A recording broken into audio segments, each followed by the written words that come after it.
For years, Ashes of Creation was sold as a dream, a massive MMORPG, a decade of development, hundreds of employees, and a community that believed in the vision.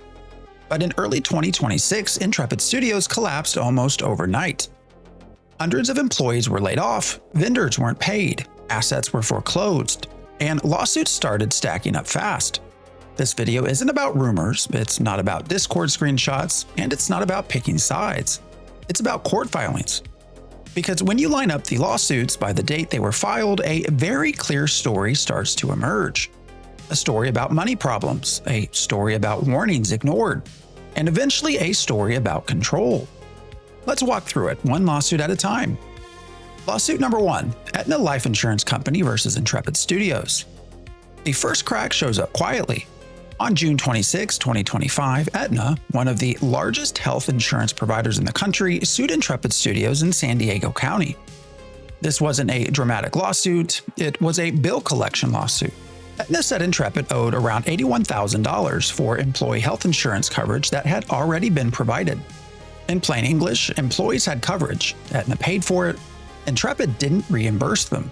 Aetna also asked for interest going back to February 1, 2024, plus attorney fees and court costs. Intrepid responded with a general denial. Basically, we deny everything. That's common. It doesn't prove anything either way. It just keeps the case alive. But then we hit the moment that changes how you interpret this case. In February 2026, Intrepid's attorney filed to withdraw, and the reason was blunt. He told the court Intrepid had terminated all employees, ceased operations, and could no longer continue defending the case. That matters because it confirms what the public would learn later. The company was effectively done. What happens next here, realistically? Well, even if Aetna wins, this runs into the same hard wall.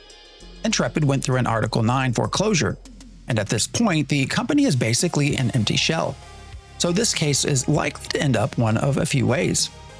Aetna pursues judgment anyways, the case stalls because Intrepid doesn't participate, or it resolves by default. Timeline-wise, it could wrap up sometime in mid to late 2026, but the real value here is not recovery, it's documentation. It proves that employee health benefits weren't being paid well before the collapse. And from here, the lawsuits get bigger fast. Lawsuit number 2, SADA Systems LLC versus Intrepid Studios Inc.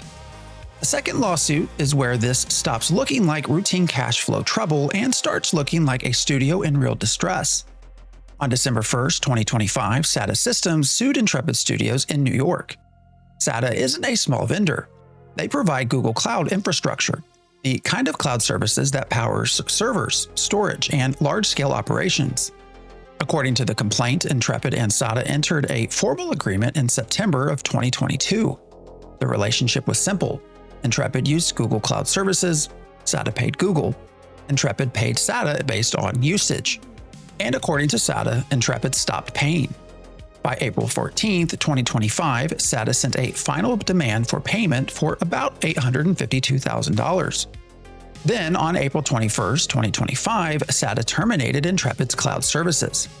SADA tried again later. On July 25, 2025, they issued another final demand, giving 10 days to pay the full balance.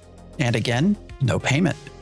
They again sued for around $852,000 plus fees and costs. This is another case where SADA may be able to get a judgment, but collection is the big question. This case will likely move slowly, often 6 to 18 months, especially if Intrepid stops participating. The real importance is what this case shows about timing. By early 2025, Intrepid allegedly couldn't pay for core infrastructure. So the collapse did not begin in February 2026. It was already underway. And once infrastructure vendors are suing, employee lawsuits usually aren't far behind. Lawsuit 3, Ortega v. Intrepid Studios Inc. Now we get to the lawsuit most people expected first, the employee warn case. On February 4, 2026, a former employee filed a federal class action in the Southern District of California.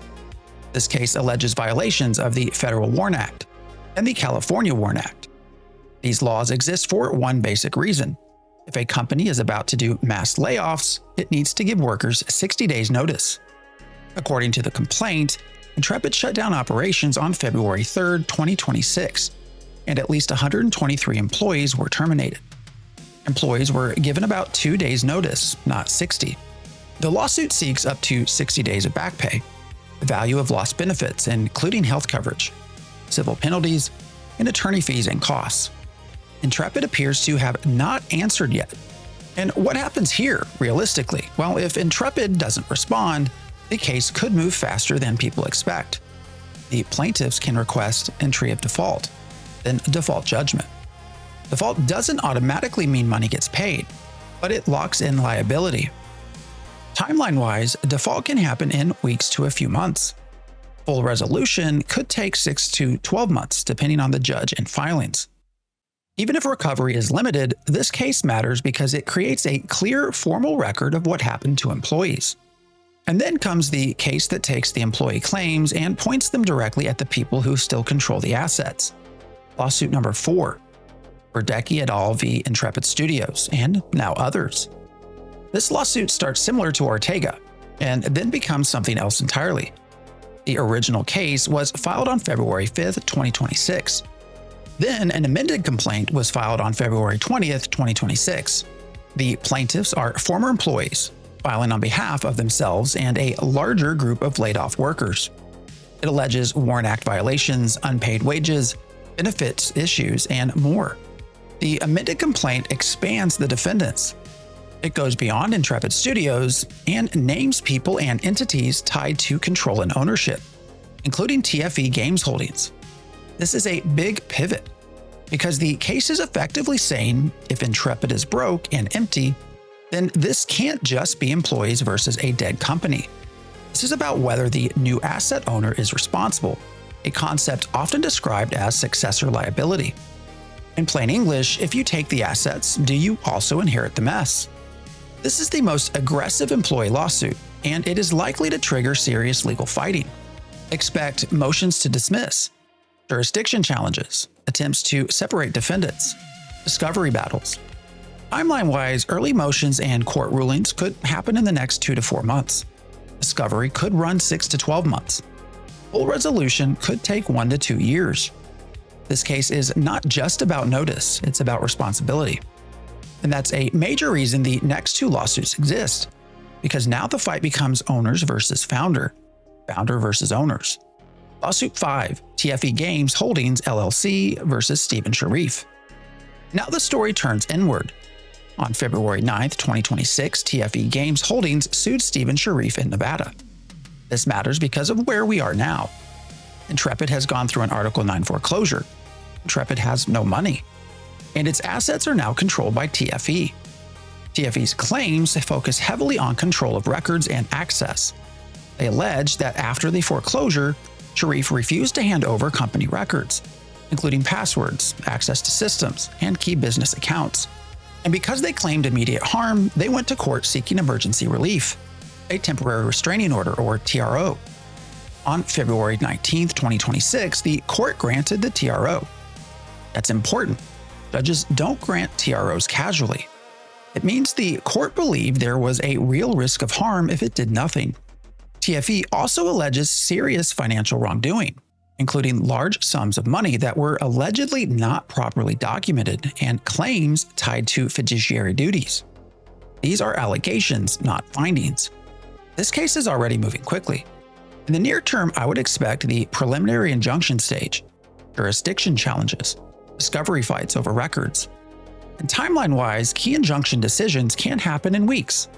Full resolution is more like 1 to 3 years, especially if it turns into forensic accounting warfare. This case is about who controls the records and the operational truth of what happened inside Intrepid. And then Sharif hits back. Lawsuit 6, Sharif versus Dawson, Ogden, Fett, Bartles, and TFE Games Holdings. On February 14, 2026, Stephen Sharif filed his own lawsuit in federal court in Southern California. This is not a small response. This is Sharif telling the court a completely different story. Sharif's case is framed as both a direct lawsuit in his own name and a shareholder derivative lawsuit, meaning he is also suing on behalf of Intrepid Studios as a company. He names Robert Dawson, Ryan Ogden, Teresa Fett, Aaron Bartles, and TFE Games Holdings.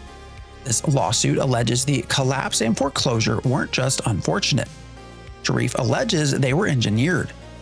He claims the board and lenders starved Intrepid of cash, forced a crisis, then used that crisis to justify foreclosure, and shifted control of Ashes of Creation's assets into TFE. This case centers heavily on trade secrets, intellectual property, and who truly owns the game and its underlying work. Parts of the filings are sealed due to confidentiality agreements, so there is likely more detail that the public has not seen yet. This is likely going to be a long war. Expect motions to dismiss, big discovery battles, forensic accounting, disputes over sealed exhibits and confidential agreements. Timeline-wise, early motions over the next 3 to 6 months are likely. Discovery will likely stretch 1 to 2 years. Trial or settlement potentially could be years out. This is where the deepest answers are likely to come from, slowly through court process, not public statements. When you line all 6 lawsuits up by date, a pattern forms. First, benefits aren't paid. Then infrastructure isn't paid. Then employees aren't warned. Then the studio collapses. Then assets are foreclosed. And then ownership fractures into open legal warfare. This isn't just the collapse of a game studio. It's a legal fight over who controls Ashes of Creation. And from here on out, the answers won't come from streams, posts, or promises. They'll come from court orders. As always, if you want to stay up to date, or just like gaming content in general, please consider giving me a subscribe, a like, and a share. I'll see you next time.